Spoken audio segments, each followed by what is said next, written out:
Hello friends, welcome to our channel Ambi's handmade YouTube channel. ஃபேட்டாக இருக்கேன்னு உங்களை நீங்களே ஹர்ட் பண்ணிக்காமல் குட்டீஸ் மாதிரி உங்களை நீங்கள் நினச்சிக்கோங்க. குட்டீஸாக இருக்கும்போது எவ்வளோ சுறுசுறுப்பாக இருந்தோமோ அப்படி இருந்தால் உங்கள் வெயிட் லாஸ் ஜெர்னி ஈஸியாக ஹாப்பியாக நீங்கள் க்ராஸ் பண்ணி வரலாங்க. நான் சொல்ல போகிற டிப்ஸ் உங்களுக்கு பிடிச்சிருந்தா ஃபாலோ பண்ணுங்கள். டெய்லி ஒரு வெயிட் லாஸ் வீடியோ போடுறேன், நீங்களும் ட்ரை பண்ணி பாருங்கள். டே 1 3 ரெமிடிஸ் பார்க்க போகிறோங்க. ஃபஸ்ட்டு ஒன் வந்து முருங்கைக்கீரை சூப். முருங்கைக்கீரை, பூண்டு, சீரகம், குருமிளகு. செகண்ட் ஒன் வந்து எலுமிச்சை ஜூஸ், எலுமிச்சம்பழம், கரும்பு சர்க்கரை, 2 லிட்டர் தண்ணி. தேர்ட் ஒன் வந்து ராகி கூழ், சர்க்கரை, ராகி மாவு, 1 டம்ளர் பால். நீங்கள் லஞ்சுக்கு மட்டும் ஃபுட் எடுத்துக்கோங்க. மார்னிங் டீக்கு பதிலாக முருங்கைக்கீரை சூப் குடிச்சிக்கோங்க. பசிக்கும் போதெல்லாம் எலுமிச்சைப்பழ ஜூஸ் குடிச்சிக்கோங்க. ராகி கூழ் உங்களுக்கு எப்போ வேணுமோ நீங்கள் அப்போது ராகி கூழ் எடுத்துக்கலாம். இந்த மூணும் நீங்கள் மாற்றி மாற்றி எடுத்துக்கலாம். முருங்கைக்கீரை சூப். முருங்கைக்கீரை சூப் வந்து வெயிட் லாஸ்க்கு மட்டும் இல்லைங்க, ஹேர் ஃபாலுக்கு கூட நமக்கு யூஸ் ஆகும். அதில் இருக்கிற இரும்பு சத்துனால நமக்கு ஹேர் ஃபால் கூட கம்மியாக இருக்க சான்சஸ் இருக்குது. முருங்கைக்கீரையை தண்ணியில் நல்லா க்ளீன் பண்ணிவிட்டு அதை அப்படியே உருவி போடுங்க போதும்.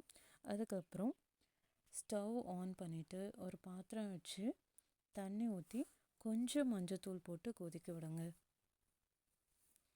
தண்ணி கொதிக்கிறதுக்குள்ளே மசாலா ரெடி பண்ணுவோம். ஒரு மிக்ஸி ஜாரில் சீரகம், பூண்டு, குருமிளகும் போட்டு அரைச்சி எடுத்துக்கலாம். தண்ணி கொதிக்கும்போது இந்த மசாலா 2 மினிட்ஸ் கொதிக்க விடலாம். இந்த மசாலா சேர்ந்து கொதிக்கும்போது முருங்கைக்கீரையை போட்டு ஒரு 5 மினிட்ஸ்க்கு கொதிக்க விடலாம். அது கொதிக்கும்போது ஒரு மூடி வச்சு அதை மூடி வச்சிடலாம். அது கொதிச்சதையும் கொஞ்சம் உப்பு போட்டு இறக்கிட்டோம்னா இப்போ முருங்கைக்கீரை சூப் ரெடிங்க. ஏர்லி மார்னிங் டீ காஃபிக்கு பதிலாக நீங்கள் இதை எடுத்துக்கலாம். உங்கள் ஹேர் ஃபாலுக்கும் இது நல்லா யூஸ்ஃபுல்லாக இருக்கும். செகண்ட் ரெமெடி எலுமிச்சம்பழ ஜூஸுங்க. கனிந்த பழம் சாப்பிட்டா ஹெல்த்துக்கு நல்லதுன்னு சொல்லுவாங்க. இன்றைக்கி சாப்பிட்லன்னா நாளைக்கு கெட்டு போகும்னு சொல்கிற பழம் தாங்க கனிந்த பழம். லெமன் கூட அப்படி தாங்க யூஸ் பண்ணுறேன். பனிக்காலத்தில் வந்து நம்ம அதிகமாக தண்ணி குடிக்க மாட்டோம்.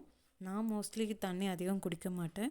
அப்படி நம்ம தண்ணி குடிக்காமல் இருக்கும்போது தான் இந்த லெமன் ஜூஸ் அப்படின்ட்டு நான் எடுத்துக்கிறேங்க. 2 லிட்டர் வாட்டர் பாட்டிலுக்கு ஒரு எலுமிச்சம்பழம் எடுத்திருக்கேன்.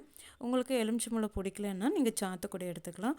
ஒரு சாத்துக்குடிக்கு 1 லிட்டர் தண்ணி நீங்கள் எடுத்துக்கலாம்.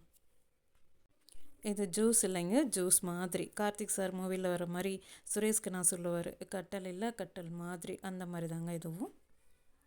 உங்கள் பசியை கண்ட்ரோல் பண்ணுங்கள். வெயிட் லாஸ்க்கு இது ரொம்ப முக்கியம். தேர்டு ரெமெடி ராகி கூழ். வாங்க ராகி கூழ் பண்ணலாம்.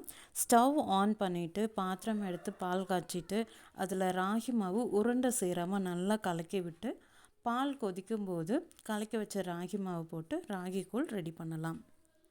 ராகி கூழ் ரெடி பண்ணிவிட்டு மார்னிங் 8 o'clock, 11 o'clock, ஈவினிங் 3 o'clockனு உங்களுக்கு எப்போ பசிக்குதோ அப்போ நீங்கள் எடுத்துக்கலாம். லஞ்சுக்கு வேணால் ஃபுட்டு கொஞ்சம் எடுத்துக்கோங்க. பசிச்சா சாப்பிடுங்க, பசிச்சா மட்டும் சாப்பிடுங்க. ஒர்க் அவுட் பண்ணி டயர்டாக இருக்குன்னு ஃபீல் பண்ணாமல் ஹார்ட் ஒர்க்கை லெஸ் பண்ணிவிட்டு ஸ்மார்ட் ஒர்க் ஆட் பண்ணுங்கள். உங்கள் லைஃப் கலர்ஃபுல்லாக இருக்கும். உங்களை கிங் ஆர் குயினாக நினச்சி நீங்கள் ஹாப்பியாக இருக்கலாம். இந்த வீடியோ உங்களுக்கு பிடிச்சிருந்தா லைக் பண்ணுங்கள், ஷேர் பண்ணுங்கள், சப்ஸ்கிரைப் பண்ணுங்கள்.